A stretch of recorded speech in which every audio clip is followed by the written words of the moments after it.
Hey, best friends. Welcome to the Bestie Advice Podcast.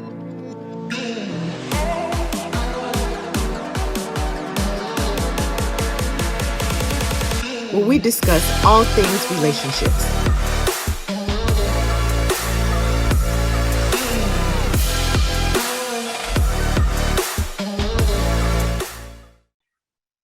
Hey, besties. Welcome back to our special edition of the Bestie Advice. We are talking about Kingdom Business on BET Plus. What a show. What an amazing ride, and what an amazing time we've had, even just talking about this entire series. So, the Bestie Advice, we talk about all things relationships. So we thought it would be nice to just take a little break and to discuss this show as it has came out. I think it came back out in May. Yes. We've been doing, clusters of reviews. And so Tjuana and I, we're going to just dive in right away. I think it's going to be a spirited conversation today. I think all of us, we're strong women. We all have our opinions on what we think. And so I am so excited because we have Stefanie Jones. As you all know, Stefanie is Karan's sister. Hey, Stefanie. Hey, Steph. Welcome, girl. And then we have our girlfriend, Tjuana. Hey, Tjuana. I'm so excited that you guys have decided to join Karan and I. We have dragged this series since we've been watching it. So, Karan, we are talking about the last 3 episodes, 6 through 8. It was a lot. It was a lot going on. So, what do you think? What are your thoughts around these last 3 episodes? Are we watching season 2, y'all? What are we thinking? Well, I can say that these last 3 episodes, episode 6 being the love song, episode 7 being Dear God, and episode 8 being Homecoming. I will say this, that it seemed like a lot of the questions that we may have had in episodes 1 through 5, they were trying to hurry up and answer and resolve as many things as they could in these last 3 episodes. Sometimes it did feel a little bit overwhelming. I still was getting a little lost because I'm like, wait, what happened? Or whatever. Just when you thought you had it, something else to come about or whatever. And I know it was for entertainment purposes and to keep you coming back and to keep you wondering. But sometimes when I'm wondering too much and you losing me, I don't want to watch it because I'm feeling slow. So it's like, at some point, I'm like, okay, wait, let me stop. Did I miss something? No, I didn't miss it. They just didn't give it to me. So we're going to dive right in as far as to episode 6. And besties out there, we're just going to talk about all 3 episodes at the same time. So we're going to kind of be hopping around between 6, 7, and 8. So with 6, it actually opened up with the bishop, our good Bishop Calvin. He was praying. He was on his knees. He was praying. He was asking God to help him find the person that killed Danny. Okay.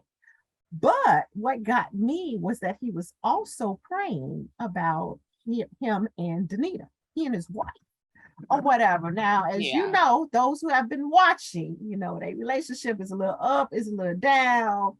I think it's some type of business deal that took place or whatever. It's not really any love in there. There's a lot of infidelity in there.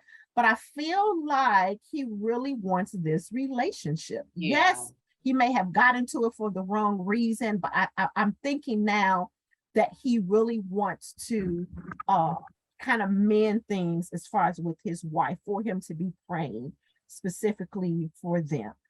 He specifically said that he's praying that she will open up to them and that they will be a team. So what do y'all think about that? I just want to start with that. Being in a relationship as far as with somebody, and you didn't have ups, downs, more downs than you've had ups or whatever, and you being the opposite party. And that other person is coming to you, that husband is coming to you, and he's like, hey, I want to work this out after 15 years, 20 years, for them, 30 years. I want to work this out. Can you just work it out? Ooh, honey. Their relationship is too toxic. That's I'll pass. Yeah. Yes. And it's open. Everything is open. He knows what she's doing. She knows what he's doing. And then now, we're just going to turn over a new leaf. Now, don't get me wrong. God can work miracles. Yes, he can. But even like when Tamar, I mean, I know that's not her name on the show. Yeah. But Sasha. You know what? Let me put a pin there. I'm gonna need Tamar to stop with the plastic surgery. The cheeks that she's giving me is too much. Yeah. It's too much. She at the beginning, like she walking towards the little Kim face. And I can't do it. This episode, I was like, oh my God. How much? It's like, is it cheek injections that she's getting? I think so. Maybe too much Botox. But does Botox do your face like that? I know Botox, doesn't it make it here? It kind of puffs it out here. I don't know, make you look like you got like high cheekbones. If you look at her, now I know she's getting older, right? But if you look at her face, like from the Braxtons or singing to, I mean, she's doing something to her face. Yeah, absolutely. Absolutely. I don't like it. Tamar, cut that. Yeah, and you can really see it on that side view. I think that's what it was. That when you look straight forward, it's not really, but the side view is very prominent. Looking a little Nene-ish. Oh yeah, Nene doing stuff to her face too. But like I said, I really noticed it. And when you were talking about the infidelity, when Sasha goes into Danita, like, I gotta tell you something. I'm having an affair. Baby Danita didn't care. She was looking at her like, oh, didn't give her no energy at all. Look, she was like, oh, you too? That's the whole look. You too? You one of the ones too? Just bust her little bubble. But I think all of that plays into why Danita just can't with him. Yeah. Yeah, it's like she checked out. She's over it at this point. And he's ready. Like after 30 years, he's ready to make it work. And he's asking for forgiveness. And he's trying to get her to love him again or whatever, or love him, period. Like a husband or wife should love a husband. And she's just like, you know what, it's been 30 years. I'm over it. And she actually did say at some point she's going to file for divorce. Yeah, she did. Yeah. She did. But you know what, too? Not to side with him, but I'm going to side with him. She may not have cheated on him, but then again, we don't know because some stuff that they said. Right. I was like, hold on, wait. Even though she did kiss Caesar, though. She kissed him. She kissed him hard, not passionately, hard, just real hard. Very but the aggressive. fact is, right, because this was something that was set up by her father. Her father knowing that she was in love with Caesar. I am sure she made that known to Calvin from the beginning. So to be in a marriage and this woman is telling you from the get-go, I don't want to be with you. I'm only with you because my daddy said I had to marry you. So it's like, how long, again, not siding with him, but how long does he waiting for her to decide, like, okay, now I want to be with you, now I don't want to be. Yeah, I'm sure that was a struggle for him as well. Yeah, but I don't think that can be forced though. After, especially, okay, y'all made it 3 decades, 10 years, let's see where it goes. Yeah. 20 years. Now 30. And time, we know time just flies, right? Yeah. But at this point, how can you force it? Right? They've had kids. And I'm questioning this kid thing too, because I'm digressing a little bit, because there was something about a last name change that Taj was talking to about with Caesar, and he was like, this name, right? You caught that stuff? He was like, this might be my name. And I was like, wait a minute. He said what? About his last name change. Right. Caesar had hinted about something about, well, maybe your last name may change later, something along the lines of that. And now I'm thinking like, okay, season 2, are y'all gonna tell us something about this baby name now? Right? Or that he's the daddy. I was about to say, that he's the daddy. Exactly. So it's just so much. But as far as their relationship, I don't, at this point, she's over it. Like, I feel like she checked out a long time ago. If she was even present. Yeah. Yeah. So, yeah, I don't think she was ever present. I mean, again, as Caroline said, not to side with him, but Danita is evil. And I think, yes, 30 years in is too late, but I think for her, 2 years in, it was too late. Yeah. I don't think she was ever in it. And he seems like he, at some point, tried and then said, well, forget you too. Exactly. And, exactly. kept it moving. But for whatever reason, now he wants to revisit that. I don't think she ever had in any intentions that this was going to be a real marriage. I think she always intended, this is what my father wanted, so I'm doing it for that purpose. But with the kid thing, also to bring up more randomness with the kids. So I had said before, he mentioned that, our baby would have been like around Rebel's age.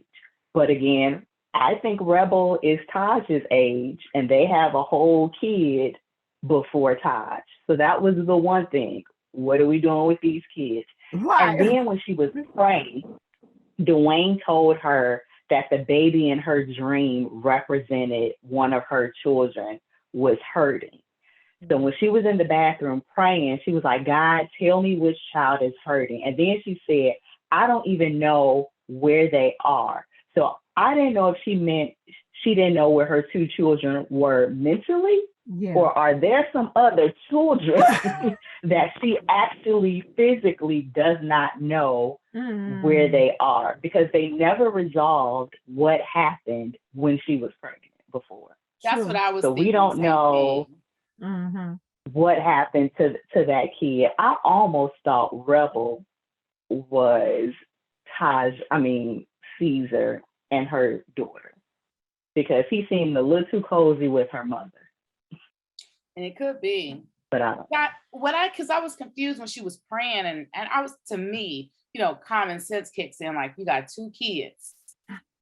One just had 7 miscarriages and just lost the 8th child.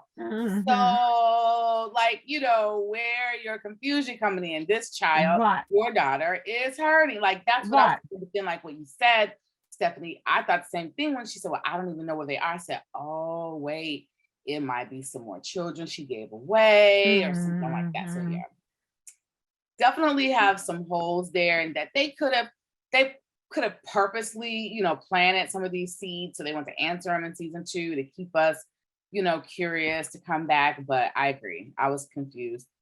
Going back to the thing with Sasha and just him having sex with the bishop, having sex with Danny and all of that. Did any of you guys catch it when Taj said that he always had to cover for his dad with affairs or something? He said a line, I wrote it down, but their 2 children basically always knew that their dad was having an affair. Well, not CJ, because she was trying to fight or wanted to talk to Tamar or whatever. But she said that too, didn't she? That she's always had to cover. She's always had to cover. I was going to talk about why I found that to be appalling that the children, the children know that you're out here foul. But I think when you think about it, I think everything was just kind of out there. Like, I'm sure they knew that their mom really did not love their daddy, that their mom was running the house, running the church, running the business, or whatever. They're not crazy. Maybe as far as when they were younger, you could kind of slide it by them. But now that they're older, I'm sure they know, like, okay, this ain't no regular family. This ain't no regular marriage right here. Daddy ain't never here. Mommy always doing her thing. Mommy don't hug him. She don't kiss him. They don't do none of that or whatever. So, yeah. And they probably hear stuff too. I mean, they were in like this mega church, right? So I'm sure they've heard a lot of things, and people sweep a lot of things under the rug. Nobody kind of puts the stuff out there. But then when it hit the fan behind doors, they have those real conversations, which is what they were having. But in front of everybody, they probably heard the stories. saw so much stuff. Mm-hmm. So yeah. What Yeah. about? But CJ's comment, oh, I'm sorry. Go ahead. I was gonna say CJ's comment is starting to make me believe. I thought I knew who killed Danny, but I feel like CJ may have had something to do with it. Because when she made that comment of how like she's always had, you know, to clean up for him, and then we fast forward to episode 8, and he asks Sasha like, "Who did you tell?" And she's like, "I only told one person," and it made me remember, wait, CJ is her friend. You know, they already have this relationship. CJ made it clear, I've told you things that I've never told anyone before. And then she also said that to her dad. So it's like, but so wait a CJ minute. I thought though that the reason why she went to go talk to Sasha was because it shocked her when she found out that he was having an affair with her. Like I thought that that was a shock. Their affair was a shock, but I don't know. It doesn't seem like she was shocked about the Danny affair, or I don't even know if that ever came up, whether or not she knew about the Danny affair. Okay. But he was asking her, "Who did you tell about Danny blackmailing me?" And that's when Sasha said, "I only told one person." Okay, so she may have told. She didn't tell her about them, but told them about Danny and her. Right. Okay. That is what I'm wondering. But again, we don't know because they didn't tell us. Right. And it's just all over the place. Okay, so what about, I'm sorry, Tjuana, you was about to say something. I was getting ready to talk about the whole how they brought Danny in and how they kind of revealed that she was blackmailing him. So Stefanie hit on it. I was going to bring that part up. Okay. Yeah. What about this whole faith night? So again, the show is continuing to bring all these different stars on there. So on this episode 6, I don't know if y'all know who Willie Moore Jr. is, but he's actually a radio personality for 1390. Now I don't know about no other station, but I know him from 1390. He would be on, I don't even know if he's still on now, but it would be like around like 6 p.m. to 8 p.m. I will always listen to him when I was on my way to Bible study on Wednesday. That was the only time I listened to 1390. Anyway, but he was actually on there. So they have him on there, and then Travis Green. But with Willie Moore, he's a national syndicated radio host. For? Just Clear Channel. Oh, just Clear Channel. Okay. So this whole faith night. Girl, okay, go ahead.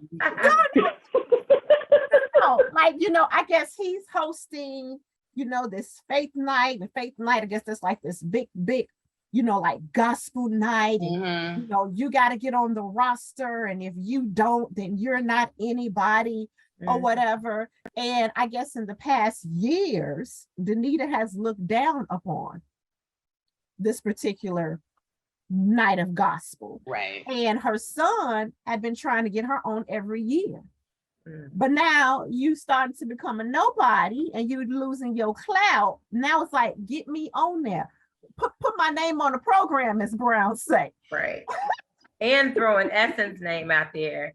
Right. Because at first she wouldn't have nothing to do with her. Now I need your name. So, yeah. Because she wasn't going to make it without Essence singing with her.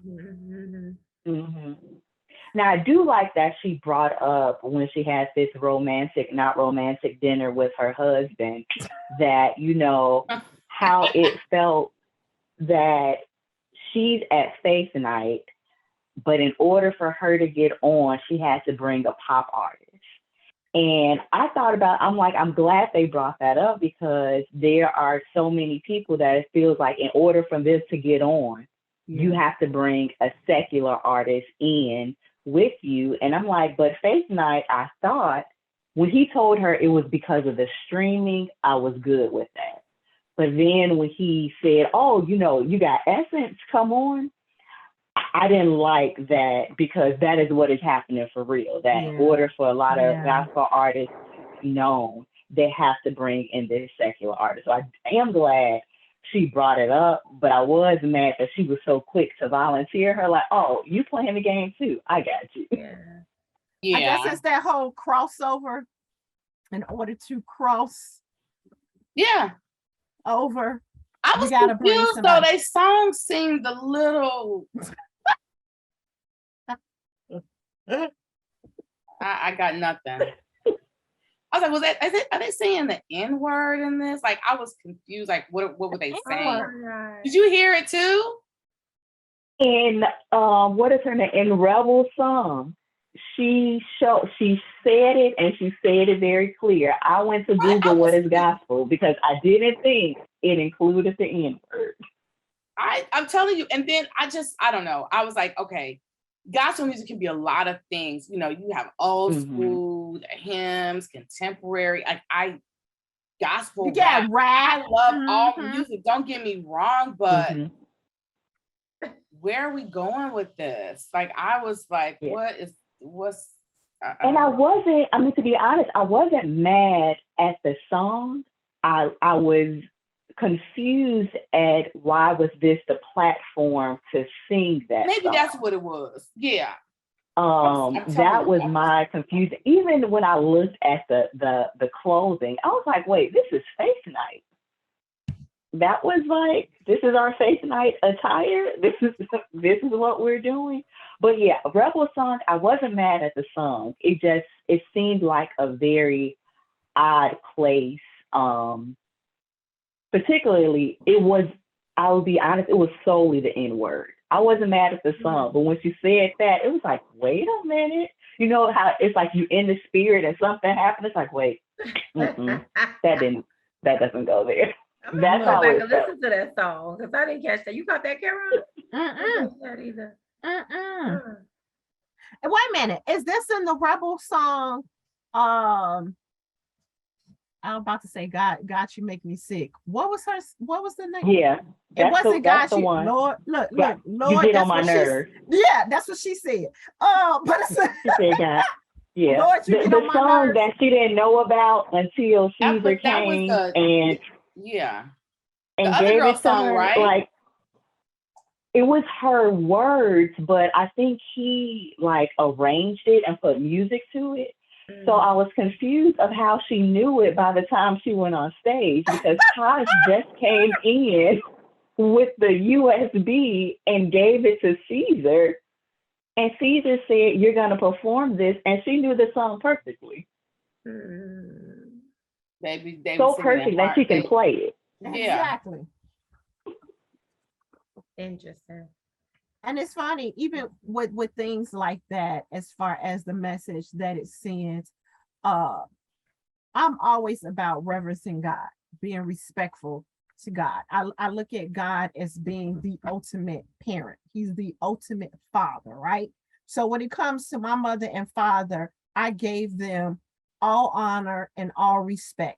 In my mind, I might have had a few things to say to them in my mind. But those words never came out of my mouth. So it's like, oh, God, you get on my nerves. I can say a lot of things to God. God, I don't understand. Like, oh, God, you a trip. Like, you are, like, for real, Lord? That's how I talk to him. But like, oh, you be getting on my nerves.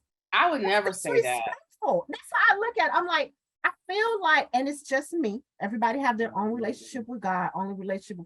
But I look at it as being disrespectful. I would never tell my mother, you get on my nerves. Again, back of my mind, yeah, you get on my nerves. But I'm not going to verbally tell you that because I feel like I'm not honoring her. And that's a lack of respect. And I think that like different generations, and this is what I think they're trying to show. Because help them, Tjuana, help them. I'm trying. So I think what they're trying to show is like, if you look at generations, our parents, right? They didn't talk about anything. At least my mama's 68. They didn't talk about nothing. Everything was swept under the rug, right? Then you look at our age, we tiptoe, we might bring up some stuff. We're gonna think about it 1,000 times. Should I say, should I not? You go down to our kids, right? They talk no filter and zero. So I look at Rebel as that that era, right? The no filter era, like, it's promoted now to, well, you can talk to God about anything. I heard that when I was a teenager. Did I, feel like I could talk to God about anything? I didn't, even though growing up, it's like, okay, after I matured, he already know. Exactly. Right? So I can talk to you about anything. The words that I choose to use might be different than what they, but again, that's the no filter generation where I can say what I want to say. I can let God know how I really feel, since he already knew it. We'll feel a certain type of way, but like you just will think about the words. It'll be back here first. And then by the time we get up here and come out of here, we've thought about it, we've processed it, we've found the right words to say.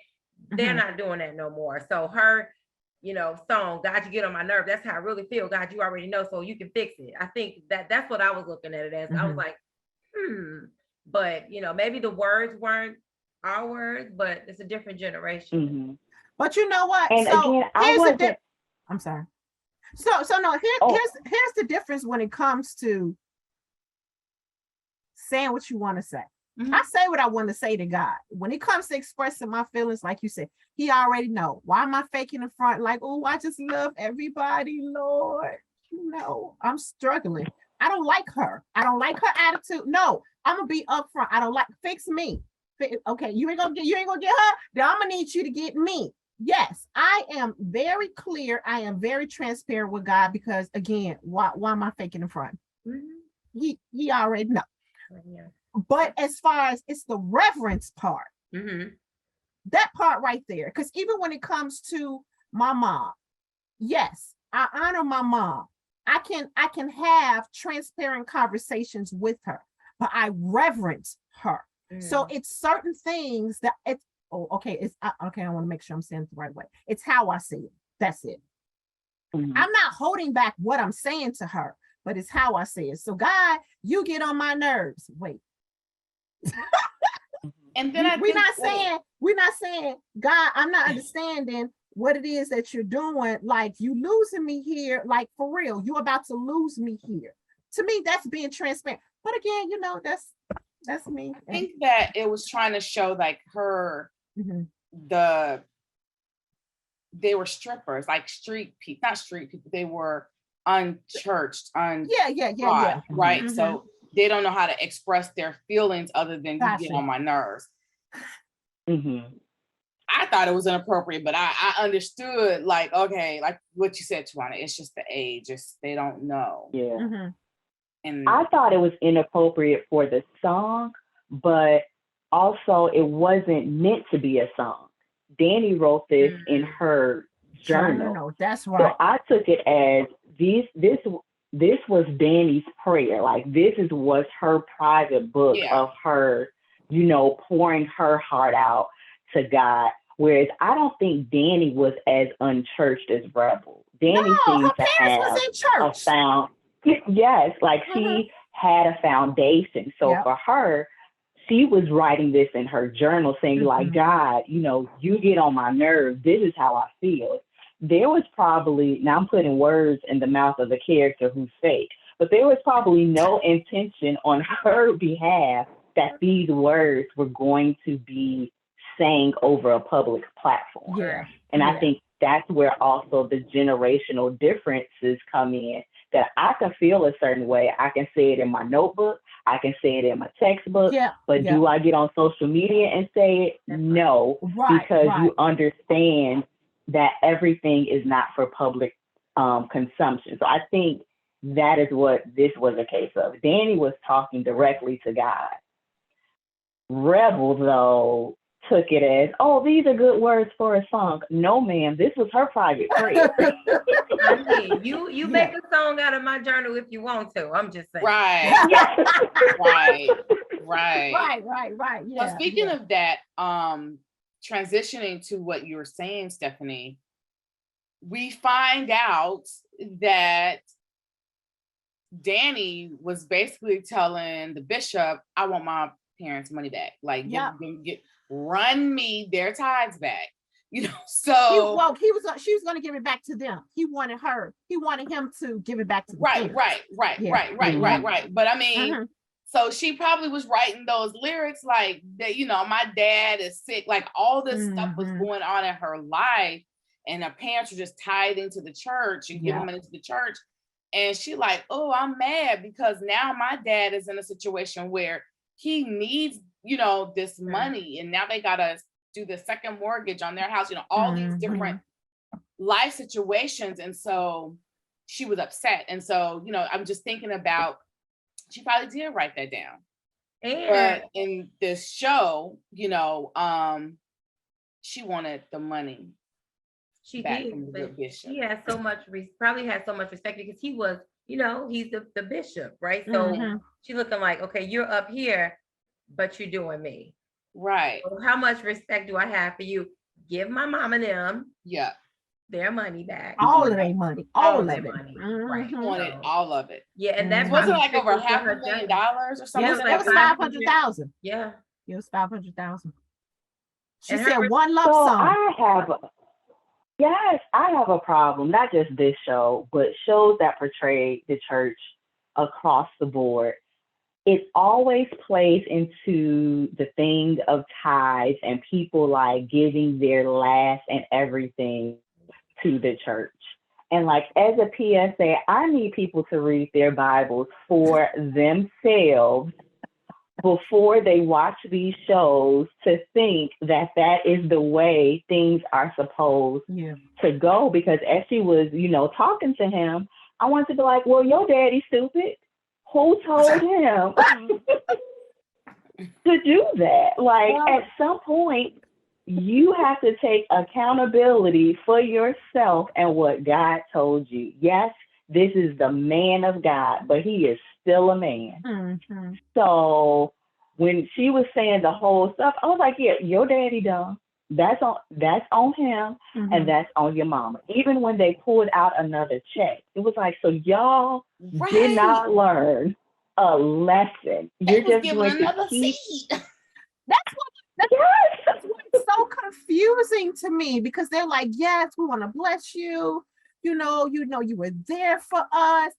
And to me, because of what I see in church and how I see my husband, like he's a giver. He's always giving. So I looked at them as being a giving family. I didn't look at them as they were struggling. Like, I saw two different things. Like when the girl came, like, yeah, my daddy had to do this, and my daddy needed surgery, and they had the money. I can't tell.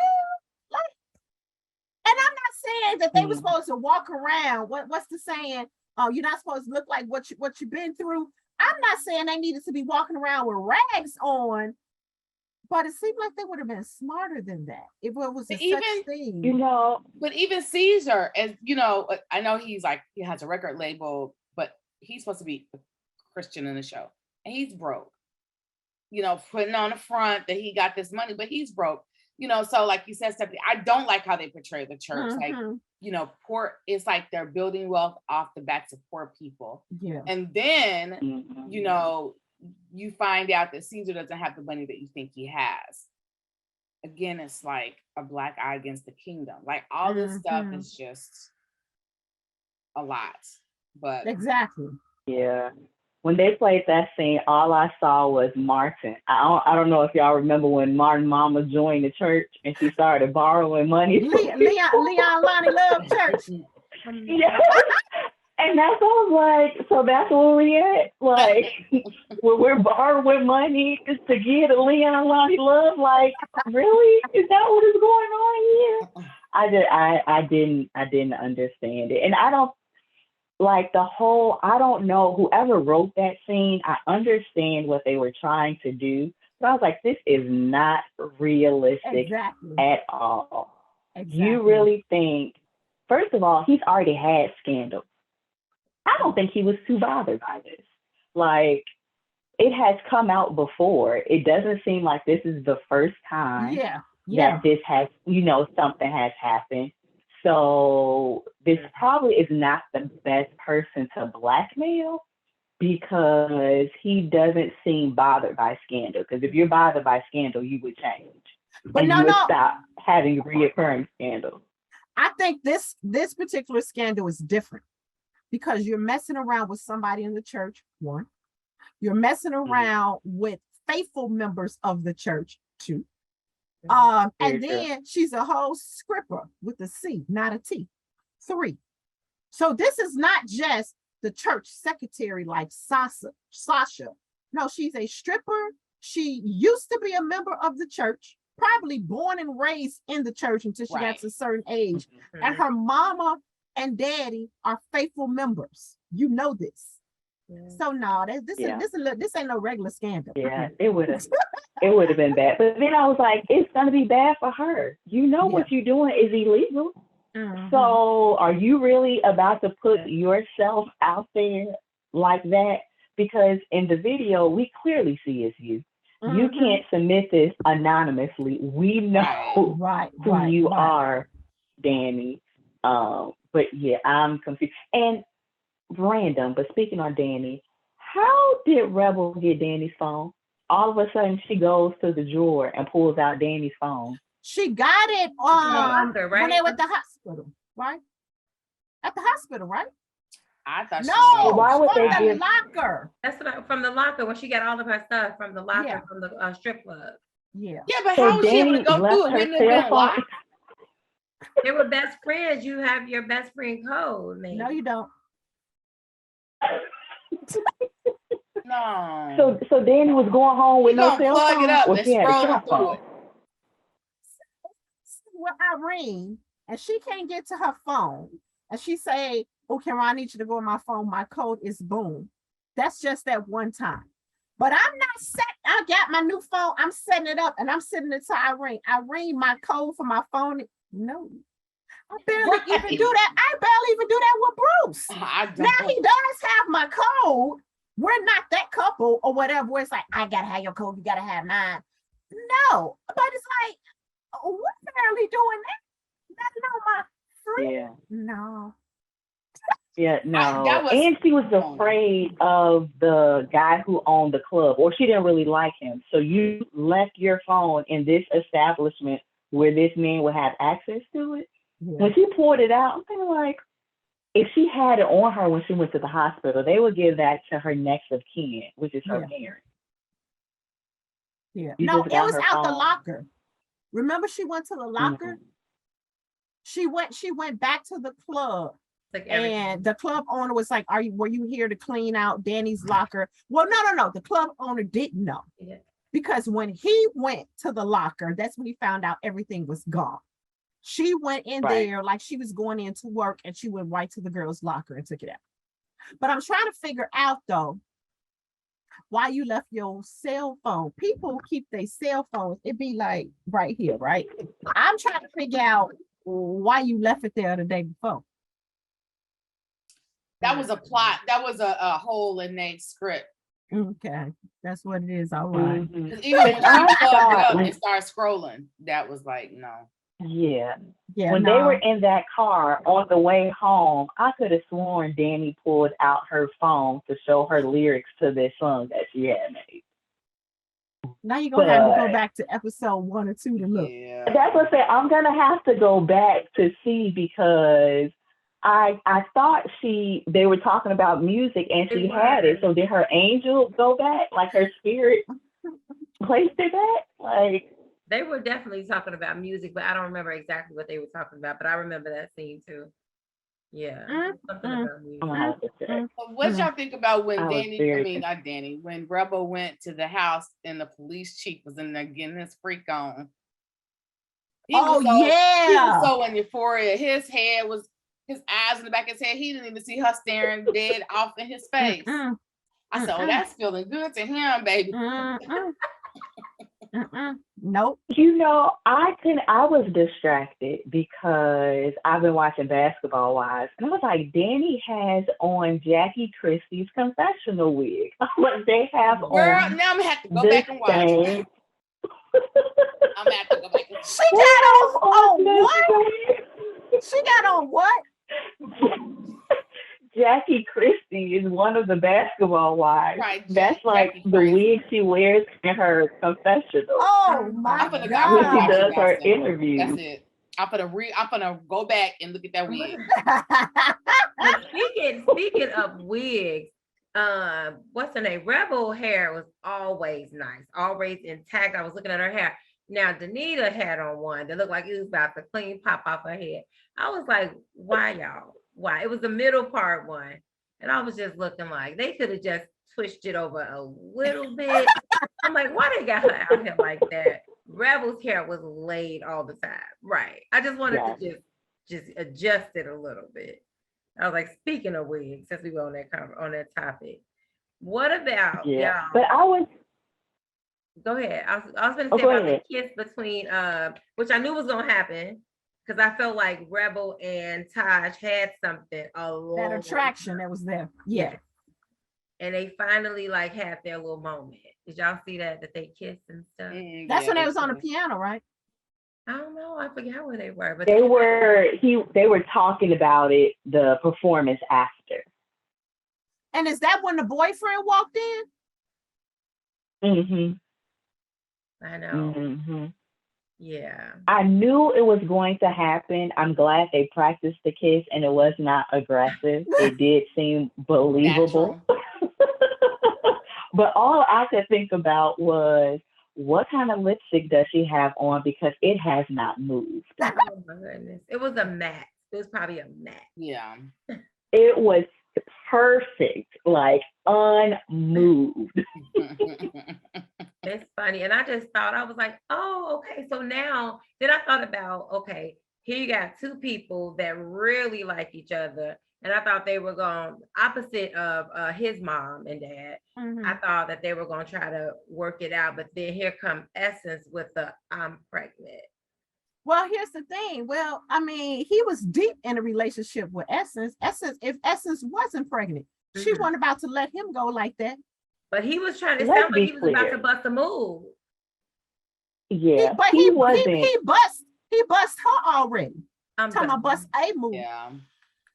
And that's what I was gonna say. He was not deep in a relationship with Essence. He was simply deep in Essence because he's never really seen it for Essence. Like, it's been clear from the beginning that he's kind of been like, I'm gonna try this. Yeah. But I don't really think it's going to work out. Like, this girl just said, like, I love you. Oh, but you don't have to say it back. She already, I think, knows as well that he's not really in it. He was just stupid and irresponsible, and now she's pregnant, which I feel like I knew was going to happen. Once they start wrapping up stuff quickly, it's like, okay, we have to get every scene that someone is going to touch. Like, we need to represent everything. Oh my God. Oh wait, every scene. We need a pregnancy out of wedlock. Here we go. So it was kind of predictable that it was coming. And it was going too good with he and Rebel. Like, it's like, no, this is going a little bit too smooth. The boyfriend got mad. He didn't left, he didn't moved out or whatever. No, this is going a little bit too smooth. But they had to he told her, we are pregnant. We are pregnant. We are having this baby. Yes. Poor Rebel. Yeah, and now I feel like he's gonna be in a similar situation that his mom and dad is in, because now he feels like he has to be in this relationship because she came and said, you know, when he knows, clearly we know, we saw it, his heart is really with Rebel. Yes. Now he's about to do something. And I was very proud of CJ. I'm talking about these people like they're real people, but very proud of her because her reaction to him announcing the pregnancy could have gone very wrong, knowing that she wants a child. But it was good to see her being so supportive of him in this situation. So I was convinced from the beginning that the lady who plays CJ is a really good actress, and she keeps proving me right, except for the fight scene that she didn't prove right. But other than that, you know, she has really, to me, like, become a part of this role. Okay, so I want to backtrack some when it comes to this whole with Danita. So in episode 7. If you all remember, these come some of the episodes when they open up, she's dreaming, and Dwayne is interpreting her dreams. So in episode 7, she had a dream, and basically he said that the interpretation was that she needed to repent. Okay, so she going around, and to me, she's taking repent for, I'm gonna tell you how I feel. Like having a repentive heart, it's not the same where I'm gonna tell you, I'm gonna keep it real with you. So of course, with her going to to Caesar, she actually went to Caesar and she apologized for stealing his music, and all of that. And I want to say she was supposed to do like a public apology. Not a public apology, but she was supposed to come out and say that he was the one who actually wrote the songs on what's the famous song? Let me go back to episode 1. What's the famous song? One Moment from Glory. We were tired of hearing. Right. One Moment from Glory. That he actually wrote that song and the songs on that album or whatever. But then it's like she's kind of like going around telling it like it is. So even when Sasha came to her, that was in episode 7, to basically say like, hey, yeah, I'm having an affair with your husband. She kind of go off on her because she's telling her how it is, because I have to have like, I'm supposed to keep it real with people, or I'm supposed to let people know how I feel. No, you're supposed to repent. Right. He said repent. I'm like, no, I'll get y'all with that one. Repent. I think she took it as, because he said something about, living in your truth or telling the truth. And he meant telling the truth as in telling the truth, being truthful, in repenting. Right. She takes it as telling the truth of, this is how I feel, so I'm going to tell you exactly how I feel. She telling my truth. Sasha already knew that you didn't like her. So that wasn't a truth we needed to tell. Your husband already knew you didn't want to be with him. That is not a truth that you needed to tell. So she only apologized because Caesar called her out.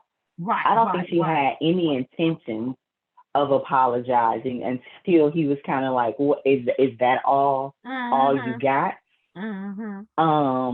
He gave up to not to have money. He gave up that lawsuit very quickly. Sir, you still have to pay these attorneys. You might as well finish this injunction through. You have no money. Like, we just established this, and all it took was an apology. But she never came out and told the truth. But then we get to episode 8 and we don't know how this wraps up. Like, is he mad again? Is the lawsuit still on? Like, but you got to realize he still loves her. He's still in love with her.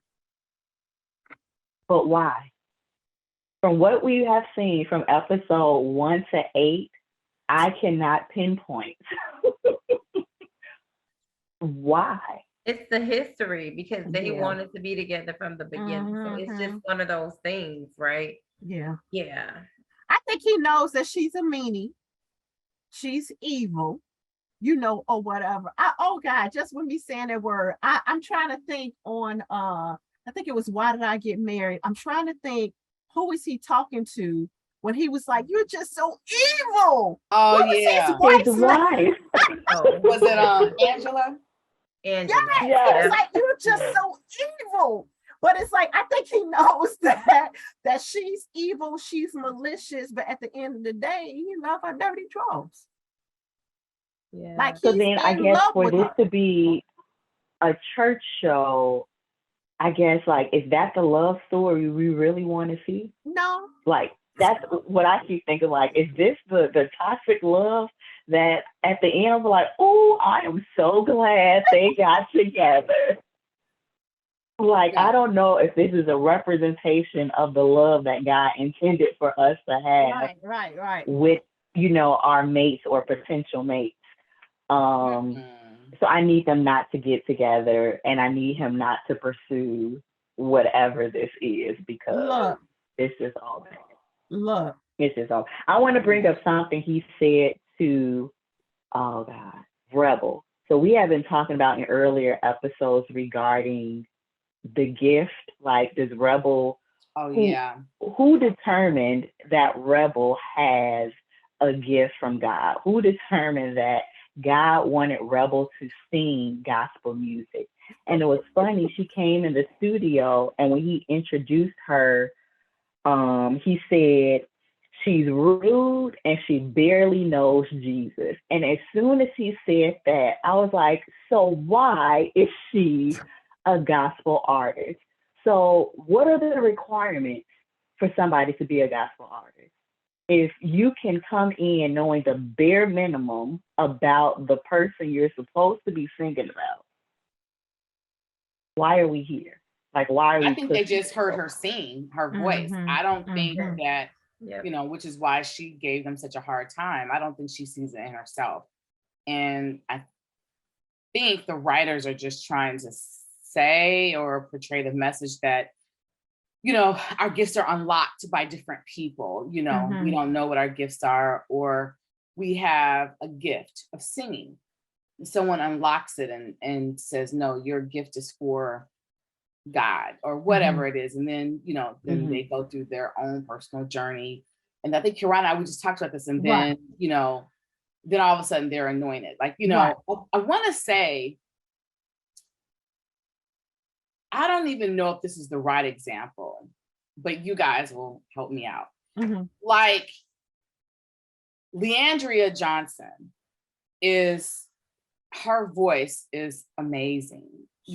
She's anointed for real. Like, touched by God, right? We know like her struggles with alcohol and, you know, whatever her struggles are. And I think that she could just always sing. She could just, like, I watched her Ayanla Fix My Life. Like, I watched that. I think she could always sing, but maybe not the right people, but people was like, oh no, your gift is for the glory of God. And so, but that didn't change that she still struggled with all these other things, you know? I think kind of like what you're saying with this show, with the Rebel, you know, she's mean, you know, she don't want to do it, but she can sing. Like, God is calling her to sing, but she has that to make that internal change. But I think the difference between Leandria, but I think the difference between Leandria and Rebel is that Leandria still knows who God is, still reverence God, still saying that I acknowledge him. I know who he is. He's the one to deliver me, even though I may go back, but I know he's still going to, next time I go back, he's going to deliver me. He's the deliverer. She acknowledges him. Rebel, not so. But I think it's a process, though.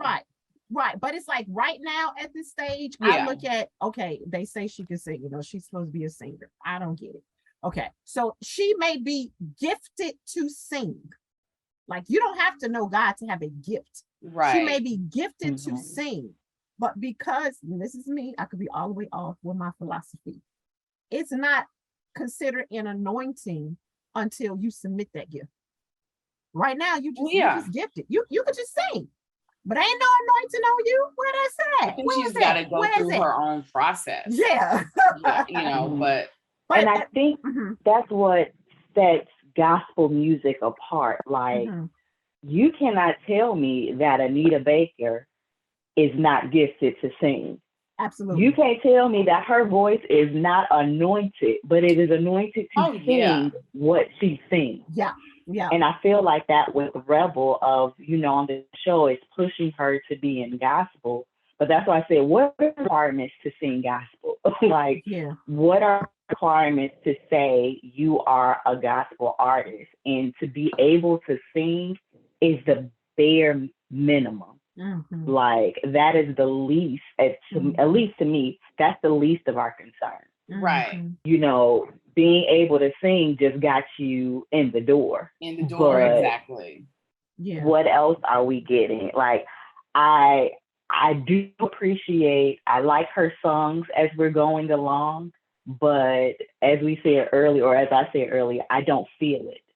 When CJ sang, when she was sitting in the church and she sang, I felt it. Like, there was something that with it.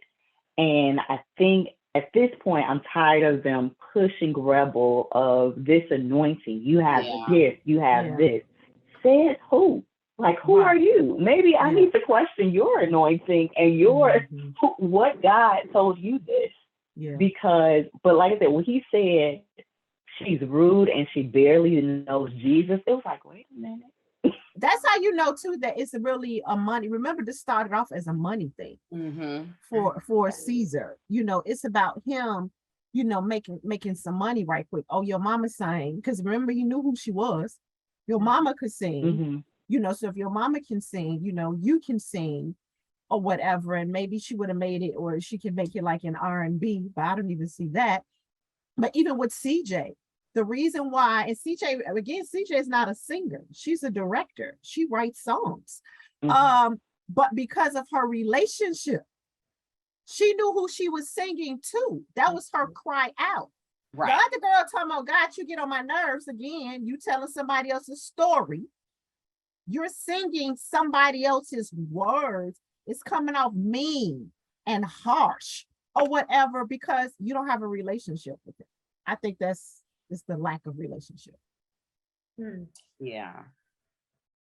So let's talk about the elephant in the room and episode, how we end off with this cliffhanger.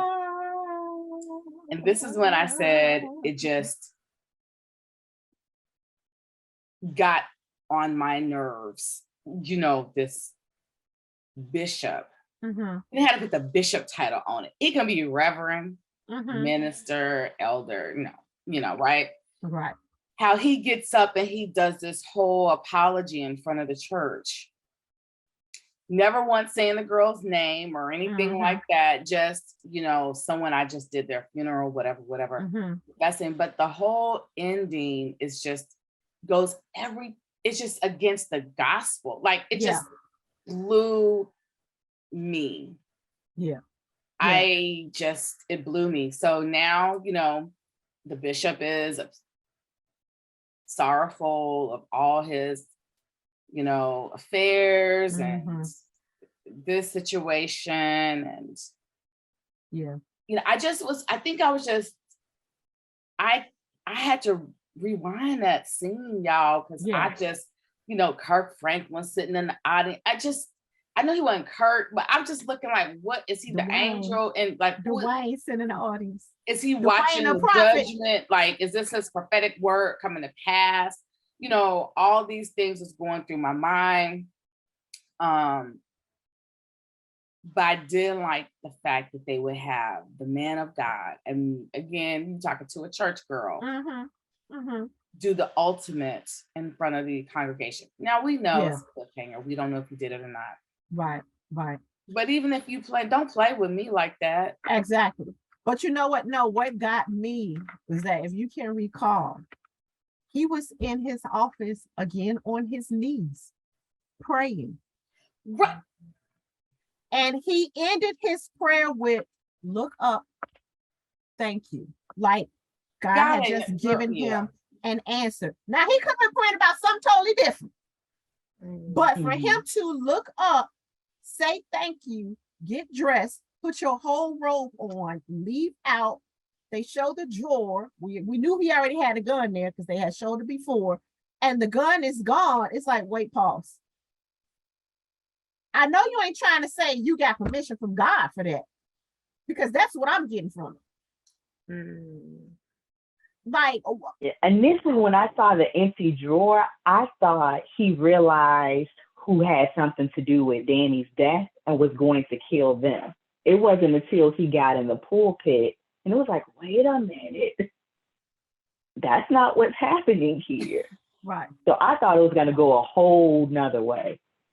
I didn't even see that. I didn't see it coming at all. And I was like, wait, what? Like, you know, and my mind, I think because like suicide is so talked about now openly, like I've been hearing about it so much more now. It's like, are they just trying to say, okay, you know, even people that have these titles, or even people that are of this caliber, you know, they're under a lot of pressure too. They're still, you mentioned it early, Stefanie. Yeah, he's a bishop. Yeah, he's a minister. Yeah, he's this, but he's still human, right? And sometimes that weight, right, you know, it's heavy, right? And I was thinking about, I'm like, wow, you know, are they just trying to paint the picture that, you know, no matter how high you are, wherever in life, right? You know, it can happen. Like, you know, we carry weight too, or that person carries weight too. And I was just like, wait, but that though, like, exactly. Right. So I thought it was pretty extreme. I think I understand why they were trying to, I think the message that I got was, you know, you can have this title, you can have this, but you still carry weight. And, you know, yeah, he prayed. I don't know what he said thank you for. Right. But, like, I don't agree that, you know, God will tell you, hey, this is what you need to do. Right. That part I don't never tell someone to take their life. Exactly. So that part I don't get, but I think the other message is, okay, you know, just because you have this title don't mean that you don't carry a lot of weight, right? Other than that, yeah, I was just like, wait, what? Because even, and it goes back to the whole message, even though season 2, you know, it may reveal like, oh no, God told him he needed to apologize and he decided on his own to do this. But it's about the message that you're sending. Somebody might not come back and watch season 2. Right, true. All they saw was that you were on your knees praying. You look up and you say, thank you, like, thank you, I got my answer, or you gave me my answer. And then you proceed to take your life. Like, what message are you sending to somebody? That, that's the way you do it. You pray about it and then you do what you got to do. Like, that's how I'm looking at it. You don't know how people are going to take that message, especially people that's unchurched. Yeah. I was thinking too, I said, you know, maybe because I think after the gunshot, it kind of like just went off. Right. I was thinking maybe it's so many different outcomes, right? Maybe somebody saw the gun and jumped and pushed it. It still went off. Maybe, you know, he's going to be in a coma when he wakes up, or in a hospital or something like that. It's just so many different ways. I don't think they're going to kill him off in season. Right. I don't think that. It's past what the outcome is going to be. It's the action. It's the message. Exactly. It's the whole action that you stood in God's pulpit and took your life in front of your congregation, the people that God put you over. And again, Tjuana, yes, absolutely. He's still a man. He's still human, but I don't see God work. I don't see God working that way. Like, and that, I think that's my issue with this show. There are many issues in this world, and I feel like they tried to fit them all in 8 episodes. Yes. We didn't need every single issue that man is dealing with. And I feel like they tried to touch on everything, and because you tried to do so much, nothing was done well. Nothing was flushed out. Like, nobody thought about it all the way through of, you know, what's the purpose of this and what impact it's going to have. And I think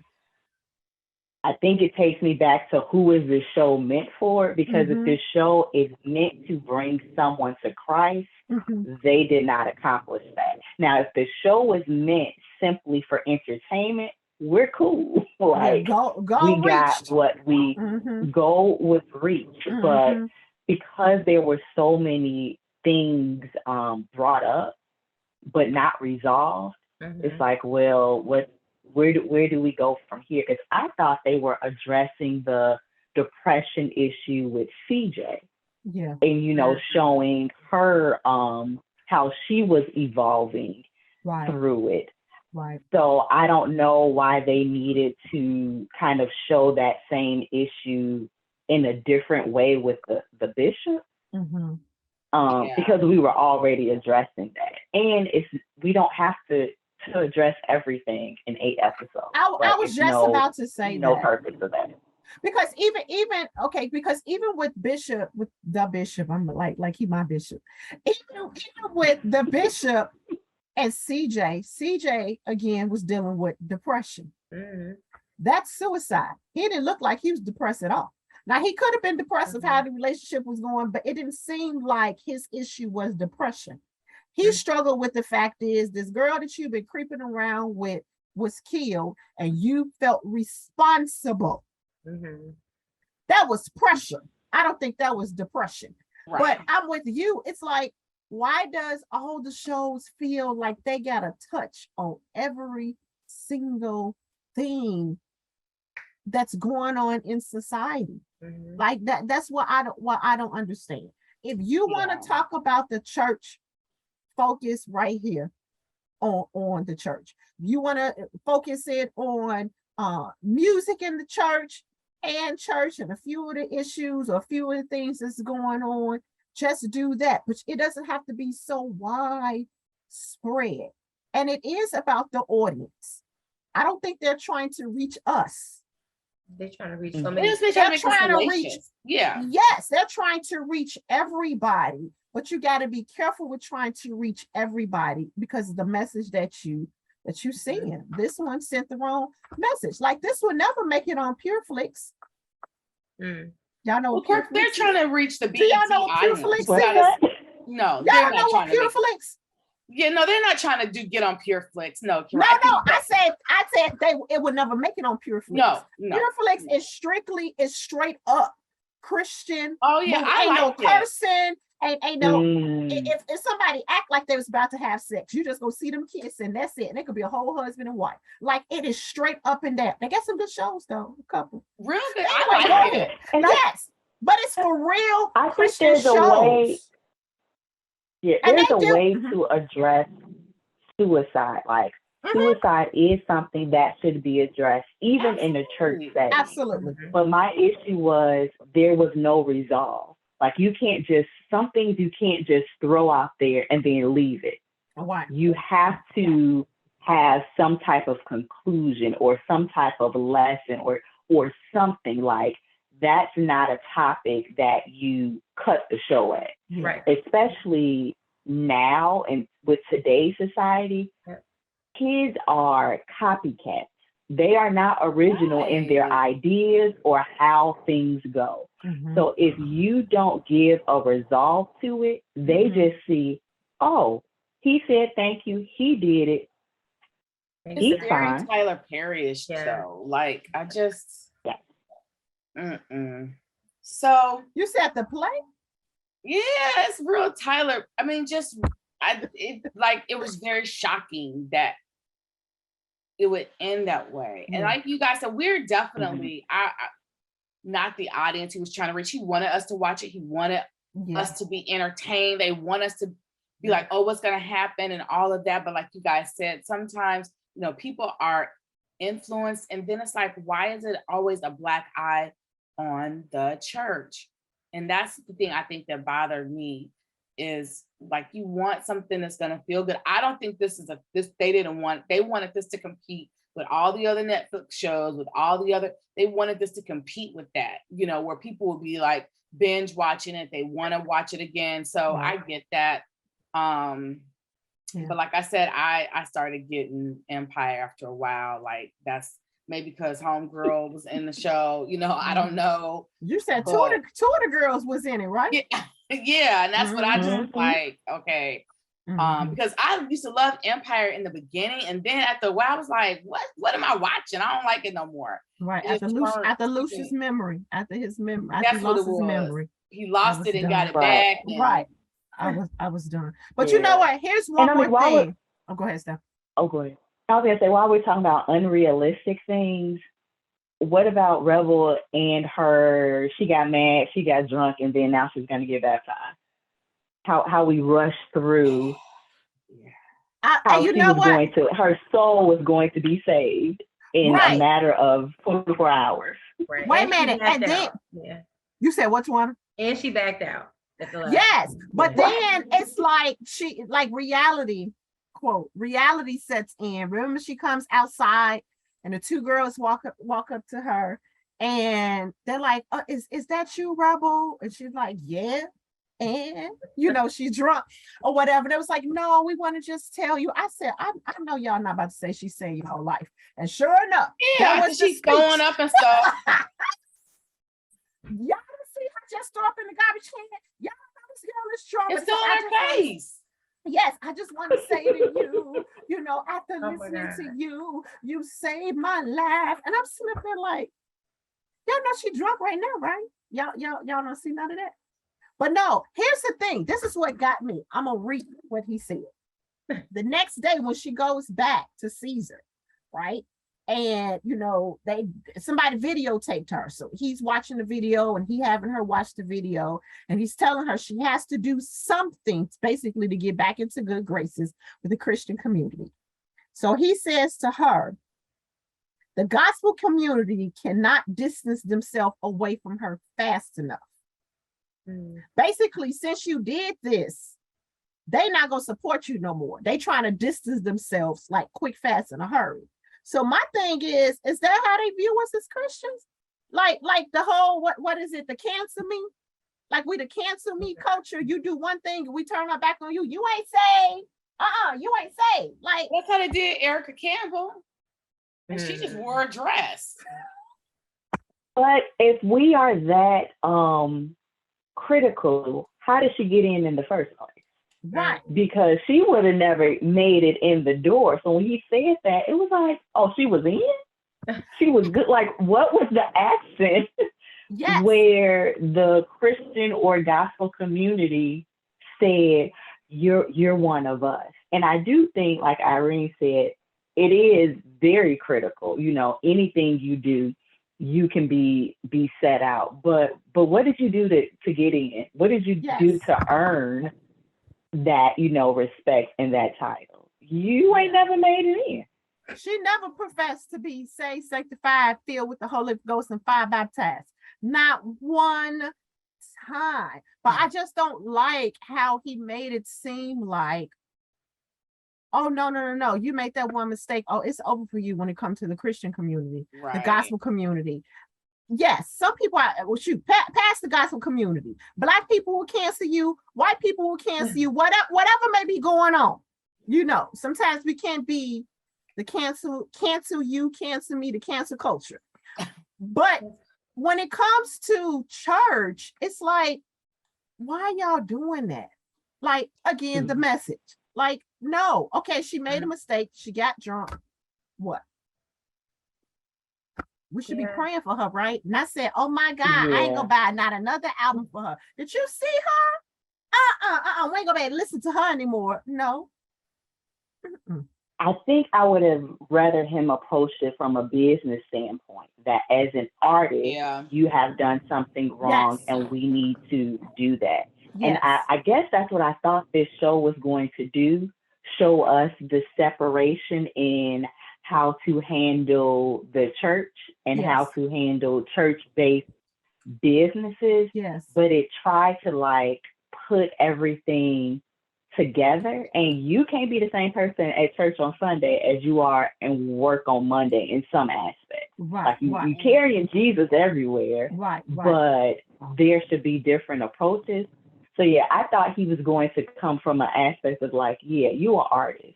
They cancel artists in R&B and pop and all of those too. But when he put it specifically on Christians, she never said she was Christian. A Christian. So she already not, one of us in a way. But I think that she went along with it. Yeah. But I think them by tying, because people assume if you're singing gospel, right?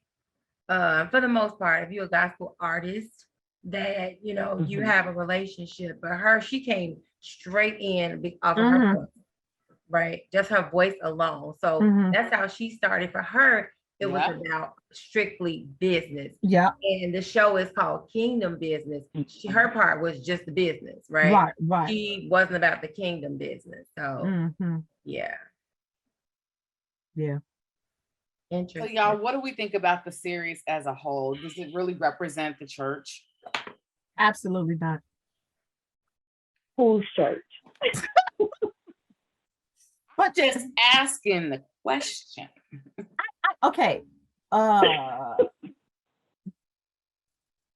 It represents the church that it's a bishop or it's a pastor in place, and most likely they have a spouse, a wife. If the wife is the pastor, then she may have a husband, or the It's the man, and he'll have a wife.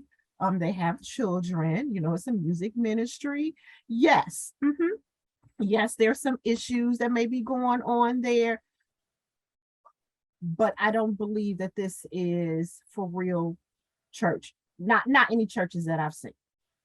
Not, and don't get me wrong, yes, everything that's going on in churches is not out there in the forefront. I don't want it to be out there. I don't.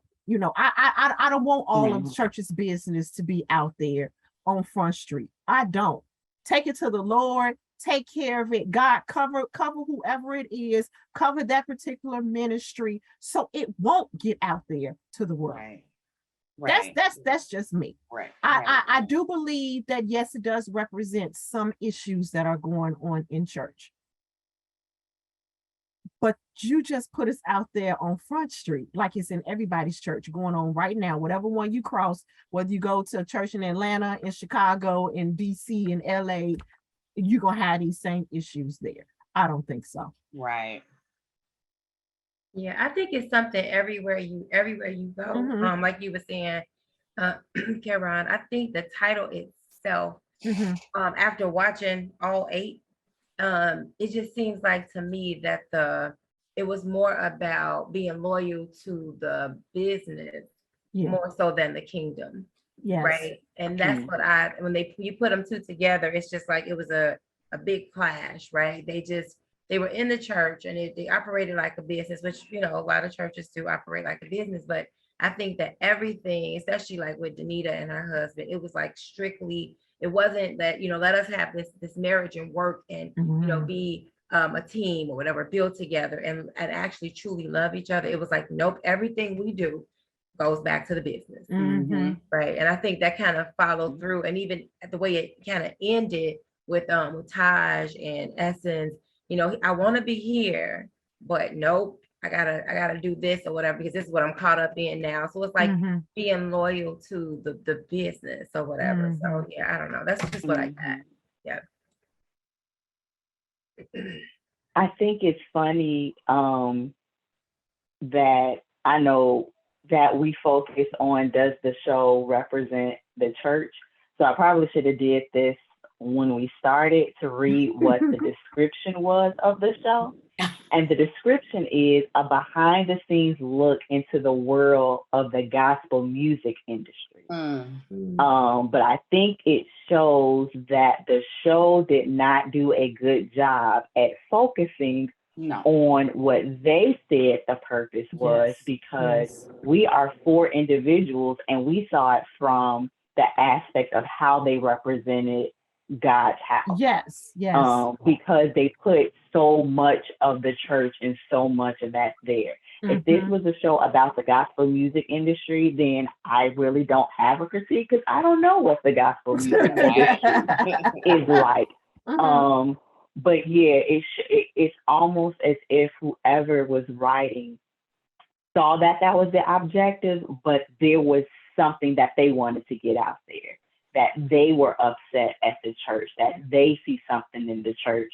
So they're going to include that in the show so that us watching, we're not focused on the gospel music industry anymore. We're focused on, this is what the church is like. So now that I see that, this was not a good show at all, because it didn't meet the deliverables. Yes, like if that's what it was supposed to be, I thought this was about balancing the kingdom and the business. Ministry in the marketplace. But it wasn't supposed to.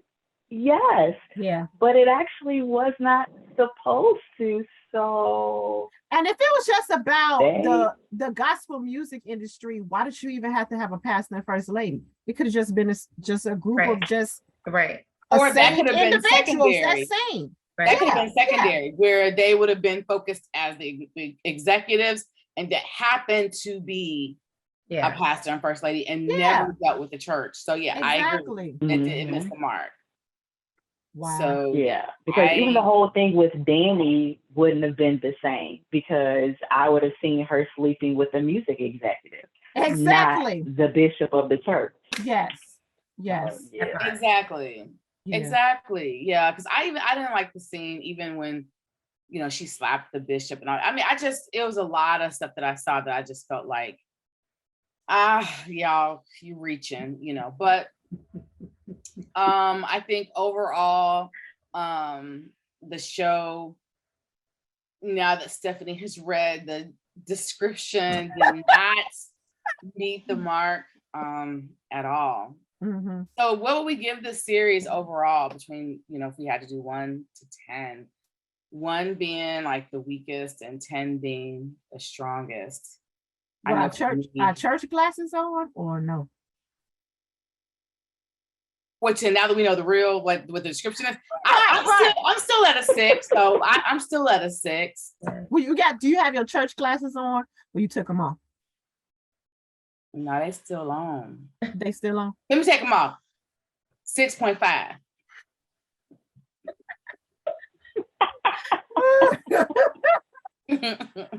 Yeah, I would give it a 7 because it really picked up. A lot of stuff unfolded after between 6 and 8. It was just like really fast. But I was like, okay, they getting into some stuff.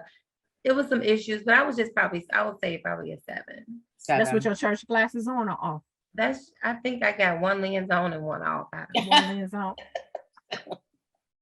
What about you, Steph? So if I have my church glasses on, no, let me do it with them off.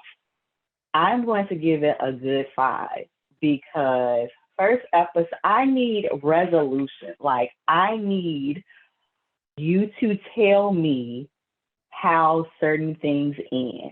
Okay, if the bishop commits suicide, that is our cliffhanger for season 2, right? But I need to know who killed Danny. Like, you basically are letting me know at episode 1 that at some point I'm going to find this out. Right. I don't know anything more than I knew when the show started. The writing got better, but every episode you gave me a brand new storyline, and you didn't resolve the storyline from before. So because I need some type of finality on at least one issue, I'm going to give it a 5. With my church lens on, I'm going to have to give it a good 3.5 because I don't know who's like,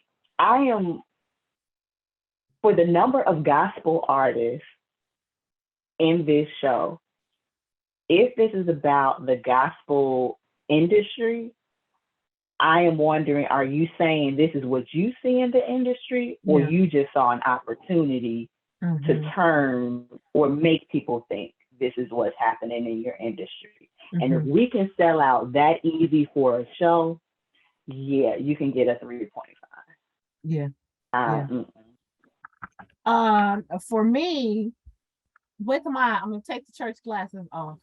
I probably would give it like maybe a 6.57. It was, if you wanted drama, you got the drama. If you wanted more than just one storyline, you had several different storylines, to follow. It was very entertaining.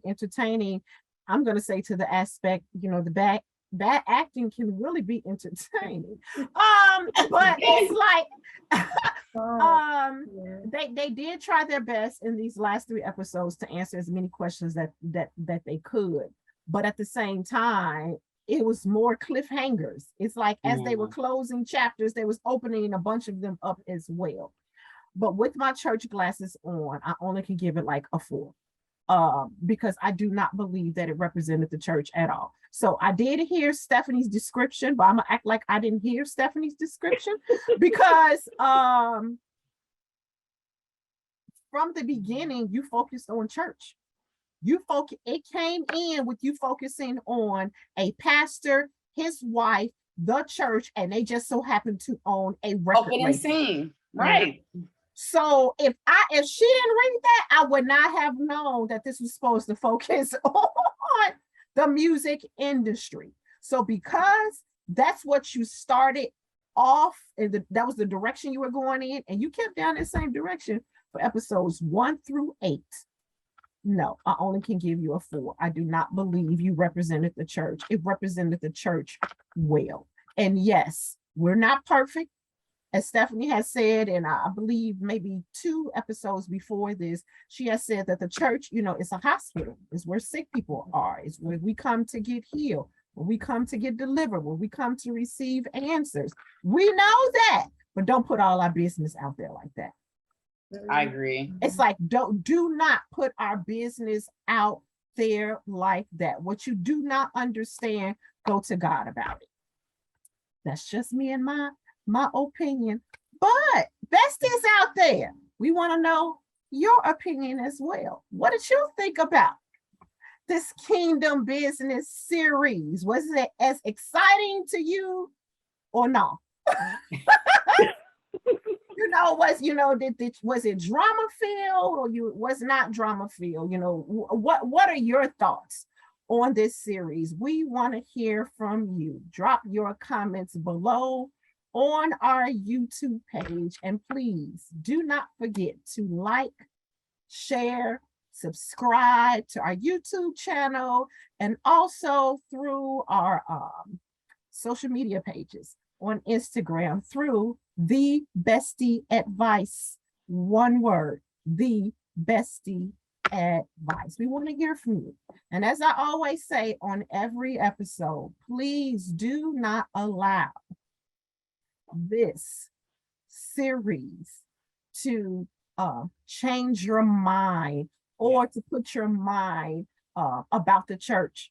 Have negative thoughts in regards to the church. That does not represent God's church. I'm sorry. It does not. Yes, we have issues. It's issues everywhere. It's issues on your job, wherever. It's issues with your family. Yeah. But when you come to the house of God, you're not coming there for people, and though people are there, but you are coming to receive a word from the Lord. That's what your focus should be. It's about serving God, serving his kingdom, serving his people, receiving a word from him, getting your push as far as you can get through that next week, so you don't slap nobody, cuss nobody out, whatever. Get through your work week, whatever it may be. That is the point. It's about cultivating relationships with your relationship with God, cultivating your relationship as far as with your parents, with your spouse, with your children, with your yes. That is what it is about. That is not what Kingdom Business represented. So again, I just want to put that out there. Please, please, please, please, please don't let this change your mind. We want to offer Christ to you on here. Those who may or may not know who it is plenty of churches out there. We got 4 different churches right here that we have good pastors. Oh my goodness. It's good pastors at Rhema Word Church. We got an awesome pastor at New Mount Vernon. It's an awesome pastor at New Covenant. It's an awesome pastor at St. Luke Church of God in Christ. Right here. These are 4. I'm showing 8. 4 good churches right here. Well, we can tell you we're not perfect, but we are about real kingdom. Yeah. We are about real kingdom. So if you want to ask somebody, does this have a church in? Go 4 people right here. Ask us. Pick me. Pick us. And did you just open up the doors of the church? I just opened up the doors of the church.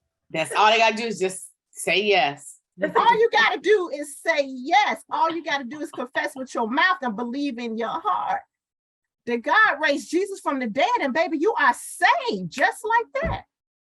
Just like that. It's just as simple. Say she taking you out to the real church. Look, come on to the church.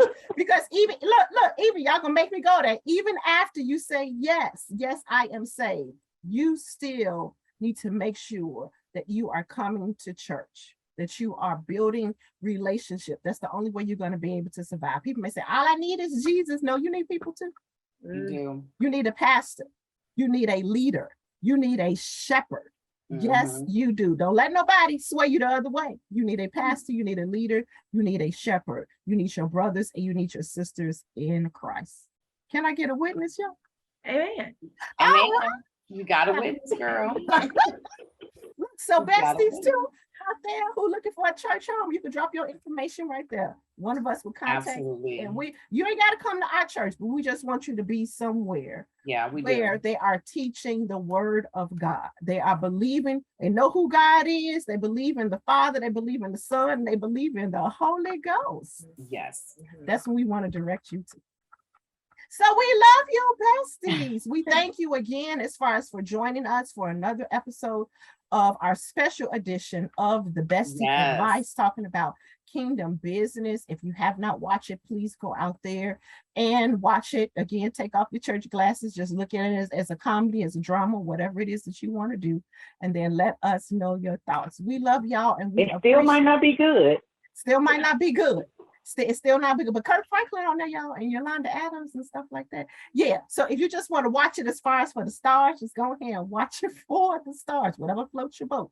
Whatever floats your boat. But we love you all. We love you for all of the support that you have given to the Bestie Advice, and get ready, because I actually said season 2. I've been saying season 2. My girlfriend had to correct me. We're actually going into season 3 of the Bestie Advice. It is coming really, really soon. So get ready, y'all. Yes. We love y'all, everybody. Everybody want to say anything else? Anybody want to say anything else? No, look, everybody waving. So that's it, y'all. We love y'all. And until another episode of the Bestie Advice, see you all and have a blessed day. Thanks for joining us today. See you next time.